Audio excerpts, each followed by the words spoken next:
देखो अगला next heading है मैथ का 11th का मैथ का त्रिकोणमिति फलन हम पढ़ रहे थे। त्रिकोणमिति फलन में अगला नेक्स्ट टॉपिक है त्रिकोणमिति फलनों के चिन्ह पढ़ना है। ठीक है, तो कल हमने फिगर बनाया ही था। ये मान लो कोई वृत्त है तो अंडा बन गया।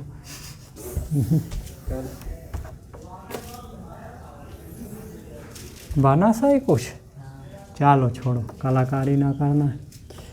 ये मान लो हो गया कौन सा अक्ष? हाँ, वाई अक्ष, और ये हो गया एक्स अक्ष,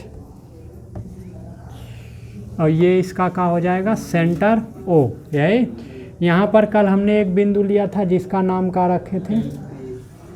पी। इसको यहाँ से मिलाए थे, ए था, ये बी था। यही इसको अभी हटाओ। इस पी का निर्देशांक था ए कामा बी।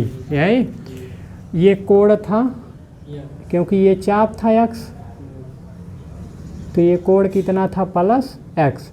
अब यहाँ पर हम कोई बिंदु ले लेते हैं, मान लेते हैं यहाँ पे कोई बिंदु है कहाँ? पी ना क्या ले लेते हैं, क्योंकि ऊपर पी लिए थे तो नीचे ले लेते हैं का क्यू। ठीक है, ऐसे एकदम सीधे में इसके ले लेते हैं बिंदु का क्यू, और इस क्यू का निर्देशांक ले लेते हैं कितना? क्यू का निर्देशांक कितना होगा बताओ? एक्स अक्ष पे कितना चला?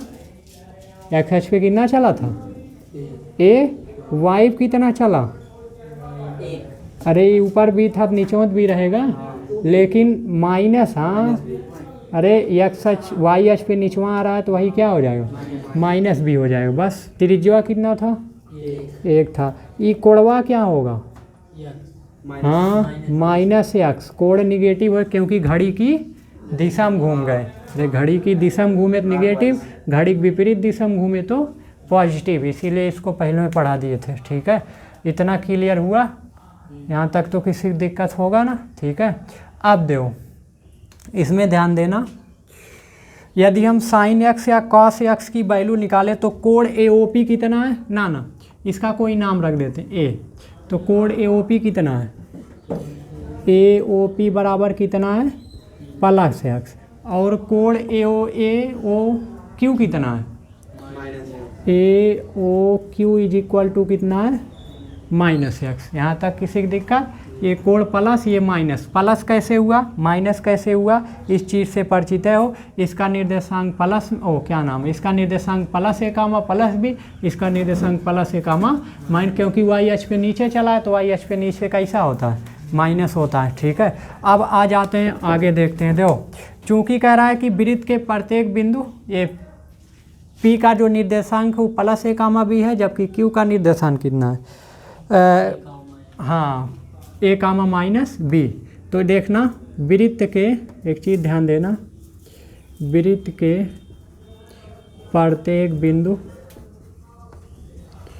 जिसमें एक लिख सकते हो, एक बिंदु हमने माना है क्या? पी, जिसका निर्देशांक कितना है?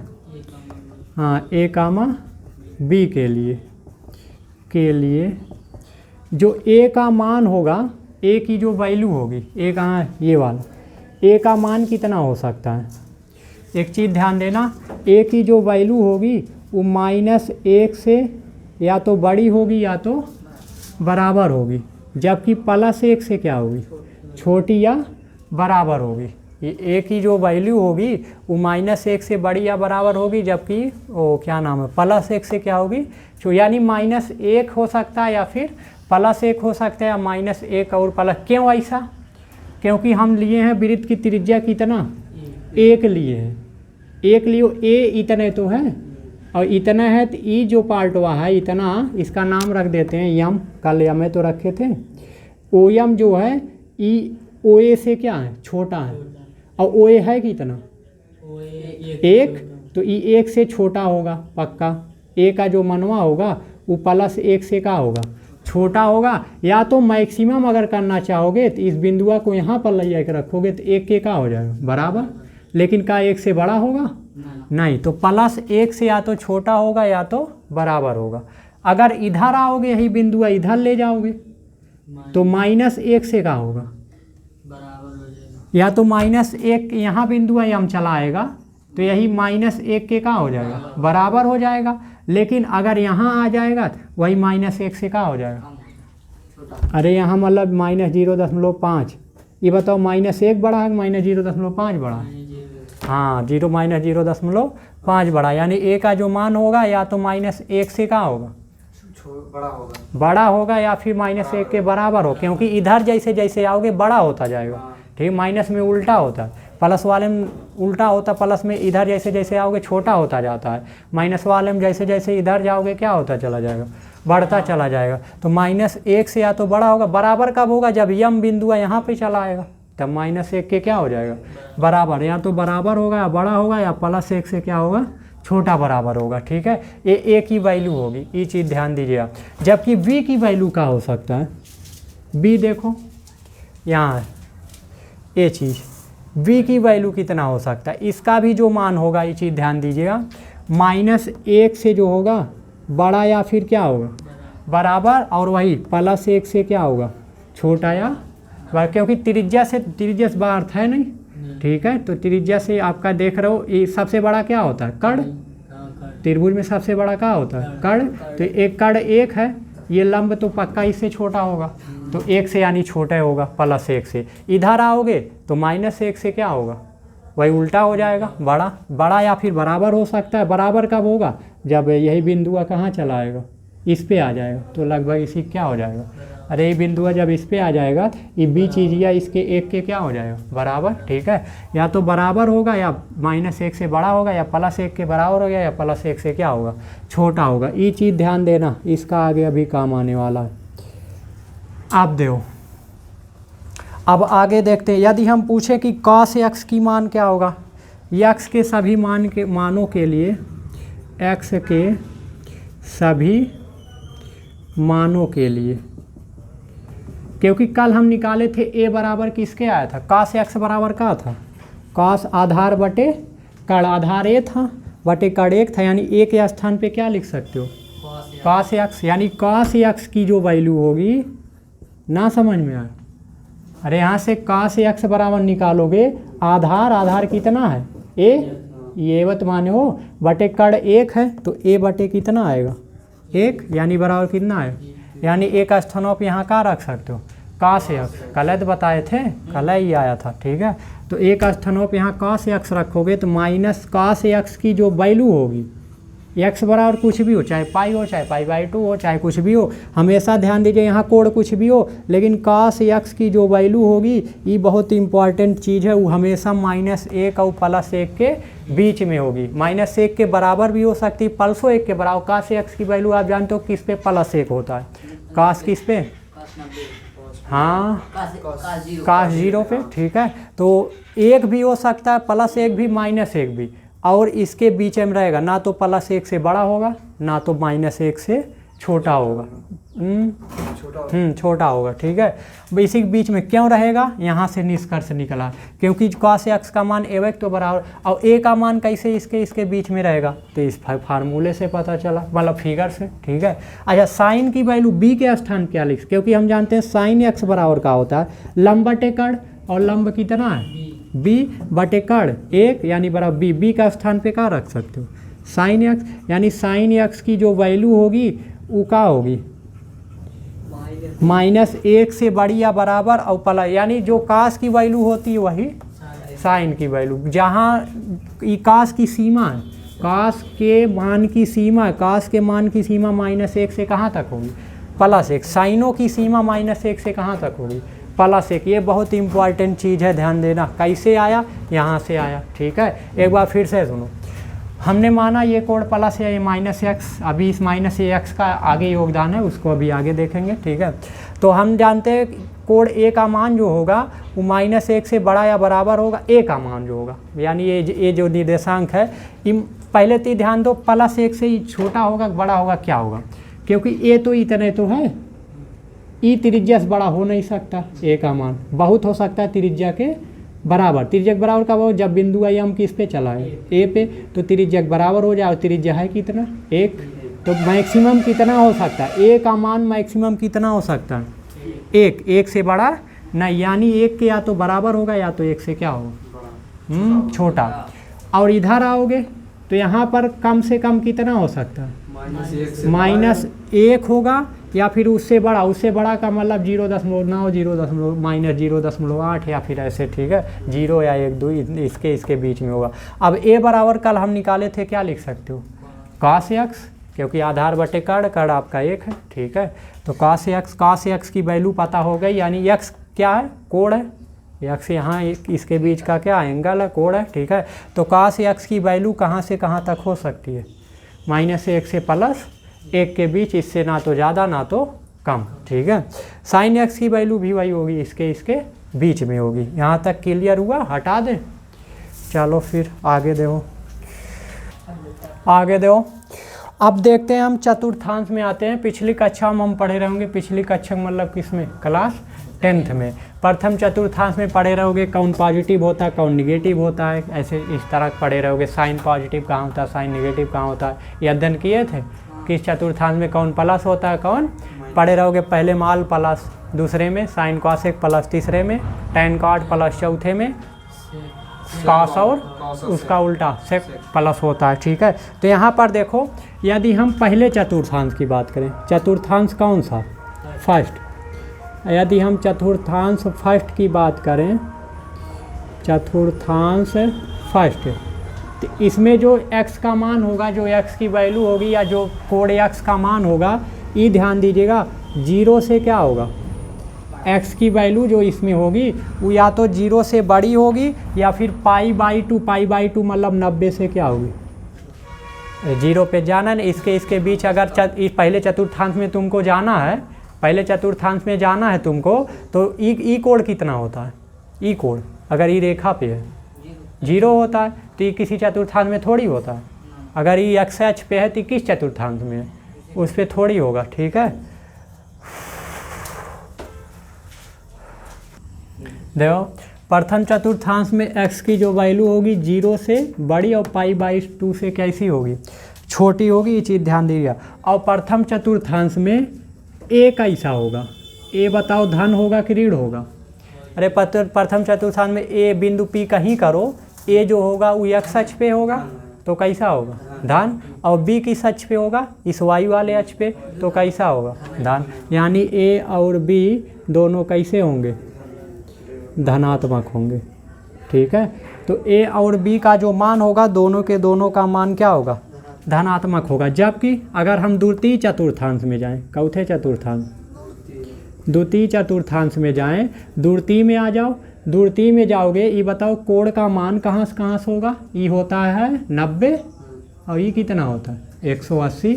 यानी कोण x का मान जो होगा π/2 से बड़ा लेंगे, π/2 मत लेना, बराबर मत कर देना, क्योंकि π/2 मतलब इस पे हो जाएगा, ये कोई चतुर्थांश थोड़ी होता है, ये रेखवा, ठीक है, वो तो आपका अक्ष हो जाएगा। तो π/2 से बड़ा होगा और किससे छोटा होगा, बोलो जल्दी, पाई से, हाँ पाई से क्या होगा, बराबर मत करना, ये गलती, बराबर मतलब यही पा जाएगा, ये कोई चतुर्थांश थोड़ी। हम पढ़ रहे हैं चतुर्थांश में कौन धन होगा कौन ऋण होगा, अभी उसके आधार पे साइन कॉस भी निकाल लेंगे, कौन धन होगा कौन ऋण होगा, ठीक है। तो ये बताओ, अब इसमें ए भी पूछे तो ए कैसा होगा, इस चतुर्थांश में आएगा तो ए कैसा हो जाएगा, माइनस हो जाएगा, यानी ऋणात्मक हो जाएगा। बी कैसा रहेगा, बी तो ऊपर रहेगा, तो बी कैसा रहेगा, पॉजिटिव रहेगा। आप देखो, इस चतुर्थांश में आना है तो कहाँ से कहाँ तक है, पाई से 3π/2, यही तो था, चेक कर लेना। पाई से तृतीय चतुर्थांश में जब जाएंगे, ये तो रट डालो अब, तृतीय चतुर्थांश में x का मान पाई से बराबर और क्या होगा, बड़ा, बराबर कहाँ होगा, बराबर नहीं करना, और पाई 3π/2 से क्या होगा, छोटा होगा, ठीक है, बराबर का भी मत करना। जबकि a कैसा होगा, ऋण होगा, और b भी कैसा होगा, नीचे आ जाएगा b भी, तो a भी कैसा होगा, ऋण होगा, ठीक है। ए भी दोनों ऋण होंगे, क्योंकि इस चतुर्थांश में जब तुमको यहाँ कहीं हम कह दें यहाँ आओ, यहाँ कैसे आओ, पहले x पे चलो फिर y पे, तो x पे ऋण चलो, y भी क्या चलो ऋण है, चलो नीचे y क्या होता है, ऋण होता है, ठीक है। अब हम कह दें कि बताओ चतुर्थांश में, चतुर्थ वाले में ये बताओ कोण कहाँ 3π/2 से कहाँ थे, x का मान 3π/2 से क्या होगा, बड़ा, और पाई 2π से क्या होगा, छोटा होगा, ठीक है। और ए बी कैसे होंगे? हाँ, ए तो धनात्मक होगा जबकि बी कैसा होगा? ऋणात्मक होगा, ठीक है। इसी के आधार पे अब हम साइन और कास की वैल्यू भी किस में धन होगा किस में ऋण होगा आराम से निकाल सकते हैं, ठीक है। जैसे पहले चतुर्थांश में बात करें तो पहले चतुर्थांश में क्योंकि ए भी प्लस है बी भी क्या है, तो साइन चाहे कास चाहे टैन चाहे काट सब निकालोगे क्या आएंगे? प्लस आएंगे, ठीक है। दूसरे चतुर्थांश में ध्यान देना, द्वितीय चतुर्थांश में जाएं तो इसमें साइन की वैल्यू जब निकालोगे तो साइन बराबर होता है लंब, लंब यानी वाई वाला, वाई अक्ष वाला, वाई अक्ष वाला कैसा है? प्लस, और बटे कड़, कड़ तो एक है तो यानी साइन प्लस होगा। और कासेक का कड़ बटे लंब उल्टा वो भी प्लस है आएगा, यानी दूसरे में कौन कौन प्लस होगा?